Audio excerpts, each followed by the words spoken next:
Let's get right into it. Major depressive disorder. People with this type of depression, also known as MDD, don't just feel sad momentarily. Rather, a sense of sadness permeates every thought and every moment of their day. Sad without understanding why I'm sad. Waking up in the morning already feels heavy, no matter how much I sleep. The things that once made them feel alive now seem meaningless. Feeling a loss of appetite, body aches, and constant negative thoughts are common. Most people don't understand what's happening to them. Actually, we're not that weak ourselves. It's just that your brain is truly tired.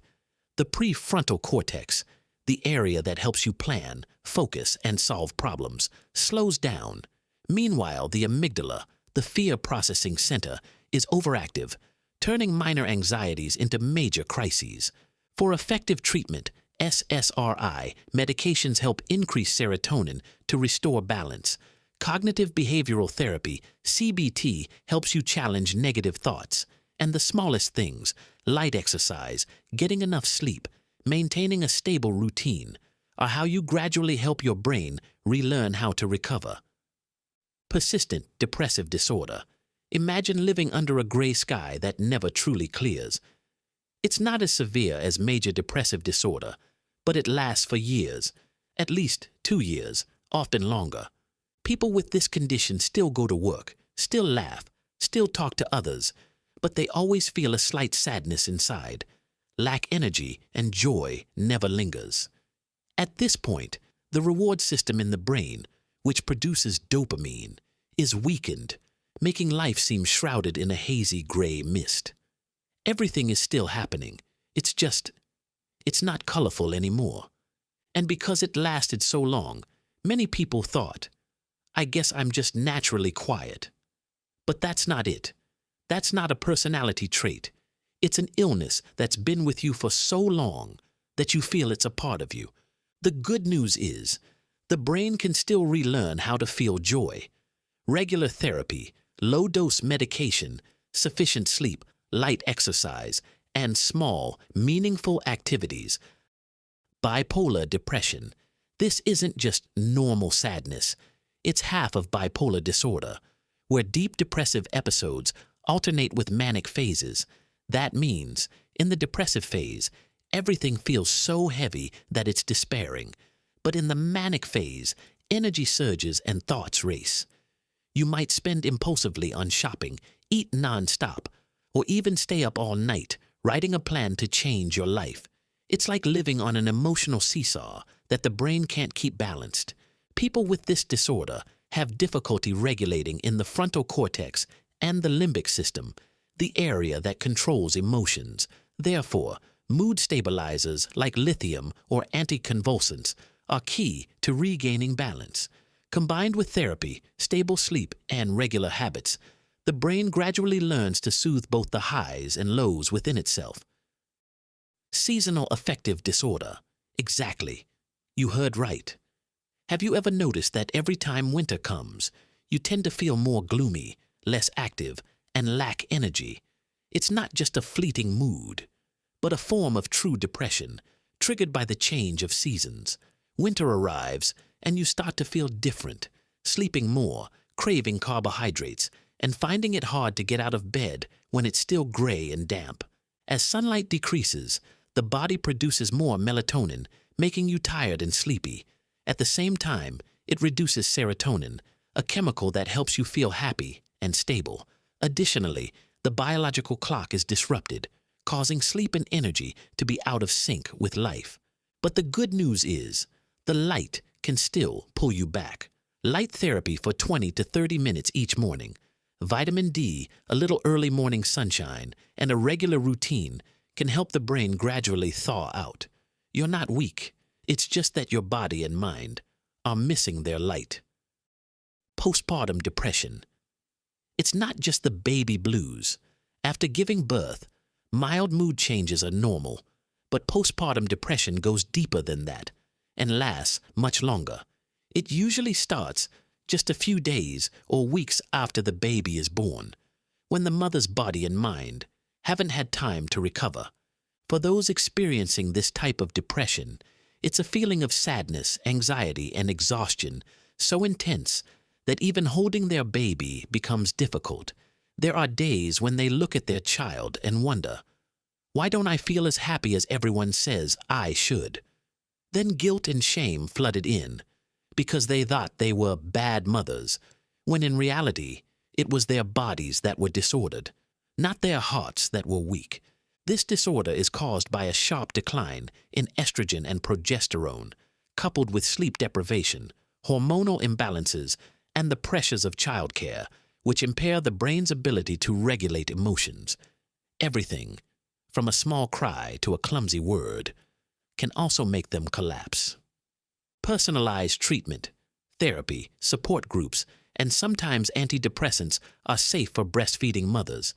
Family members can help by sharing baby care, listening, and reminding them that they are not weak. They are recovering. Atypical depression. The name sounds strange, but it's quite common. Unlike classic depression, people with atypical depression can still feel happy during some positive moments, but deep down, there's a constant fatigue and heaviness. They often sleep too much and eat a lot, especially carbohydrates, leading to uncontrolled weight gain, particularly extremely sensitive to rejection. From a neuroscientific perspective, an imbalance between dopamine and serotonin disrupts motivation and the sense of reward. The border system is always on high alert, turning small matters into major tragedies. Treatment: MAOI medication or bupropion, combined with therapy focused on self-esteem and resilience. When you understand yourself, life can become light again. Situational depression, also known as adjustment disorder. This is not a long-term mental illness, but a natural reaction of the brain and body when life takes too sudden a turn. A breakup, job loss, moving, or the passing of a loved one. Any event can leave us reeling. It's normal to be sad, but when that sadness lingers, making it difficult to concentrate, causing insomnia, and sapping your motivation to do even the simplest things, you might be experiencing situational depression. At this moment, cortisol, the stress hormone, floods the brain, causing emotional turmoil, and everything suddenly feels overwhelming, even small tasks. The good news is, it won't last forever. This type of depression usually subsides on its own as you gradually adjust. But that doesn't mean you have to go through it alone. Whether it's therapy, a listening friend, or just someone willing to sit quietly beside you, it's enough to help your brain and heart find their normal rhythm again. Finally, psychotic depression. One of the most severe and misunderstood forms of depression. It occurs when deep depression is combined with psychotic symptoms, such as hallucinations or delusions. Affected individuals may hear voices, see things that are not real, or believe in false things, often centered around guilt, worthlessness, or fear. At this point, the dopamine system is overactive, distorting reality, while the rest of the brain is mired in severe depression. Treatment often combines antidepressants and antipsychotics. In severe cases, electroconvulsive therapy, ECT, can be life-saving and extremely effective. Psychotic depression shows that mental illness can change the way we see the world and requires compassionate, intensive treatment. Treatment-resistant depression. This is when depression doesn't respond to conventional treatment. You've tried medication, therapy, lifestyle changes, and tried to step into the light, but the darkness quietly remains. It's not because you haven't tried hard enough, but because your brain is stuck in its old patterns. In treatment-resistant depression, neuroplasticity is impaired. The emotional pathways that once brought joy are blocked. The good news is, science is reopening that path. For example, ketamine infusions can reactivate neural connections in just a few hours. TMS, transcranial magnetic stimulation, awakens sleeping brain regions, and ECT, despite being misunderstood, remains a highly effective method for severe cases.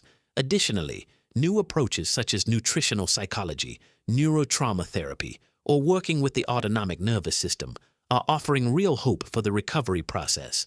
Treatment-resistant depression is not a dead end. It's just waiting for another key, a more suitable, gentler one, to open the door back into the light. In conclusion, each type of depression is a different way the brain speaks when you are exhausted. If this video helps you understand yourself or someone else better, please leave a like, subscribe to the channel, and comment about the depression you've experienced. Thanks for watching.